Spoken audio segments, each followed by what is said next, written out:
There was once a man by the name of Jim who had lost his purpose in life. So he walked the streets aimlessly. No family, no one to call his own.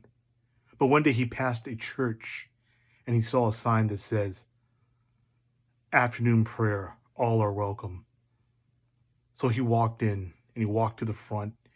He looked to the ceiling and said, "God, I am Jim."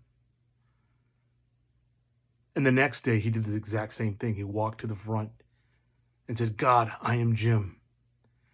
And the next following days he went ahead and did the exact same thing over and over.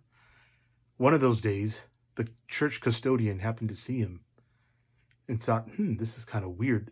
So he went ahead and told the church pastor what was going on. So the pastor went one day to see what was going on, but that day Jim did not show up. So the pastor was a bit worried. He walked the neighborhood asking around if anyone knew who Jim was.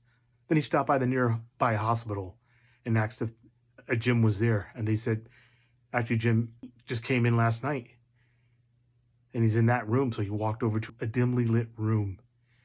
And back in the corner, he saw a man with tears in his eyes. And he said, "Are you Jim?"